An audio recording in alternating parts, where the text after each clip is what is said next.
Nagsisimula na magkaroon ng pila ng mga sasakyang pabalik sa Metro Manila sa isang lane ng North Luzon Expressway. May unang balita live si James Agustin. James?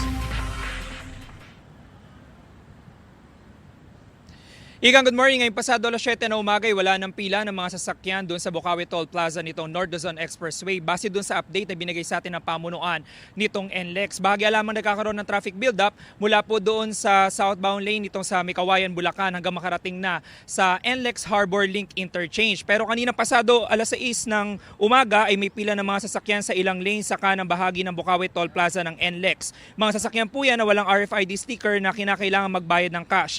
Ayon sa pamunuan ng NLEX, sumabot sa 200 meters ang pila ng mga sasakyan kanina. Sa RFID lane naman, walang pila at mabilis na nakakalusot ang mga motorista. Paglampas sa Bukawi Toll Plaza, nagkakaroon ng bahagyang traffic build-up papasok sa zipper lane.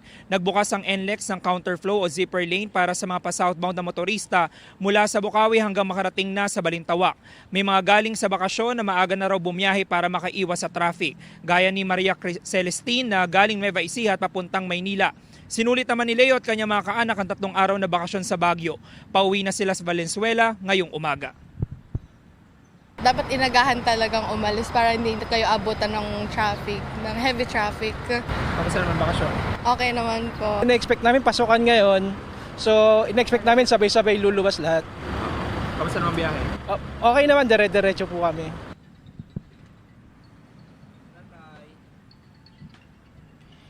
Samantala igan, sa mga oras na ito, yung mga sasakyan po na nakita nyo dito sa may area ng Balintawak, southbound lane po ito na patagos na sa may EDSA. Meron pong traffic build up hanggang makarating na doon sa Balintawak Cloverleaf. Pero dito mismo sa Balintawak Toll Plaza, mga sasakyan na pa-northbound ay maluwag pa naman po yung sitwasyon at wala ring pila ng mga sasakyan dito sa mga lanes. Both po yan doon sa RFID lane o doon sa mga walang RFID. Pero may mga nakita tayo dito ngayong umaga na nagpapakabit ng RFID sticker.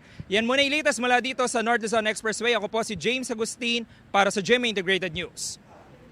Igan, mauna ka sa mga balita, mag-subscribe na sa GMA Integrated News sa YouTube para sa iba't ibang ulat sa ating bansa.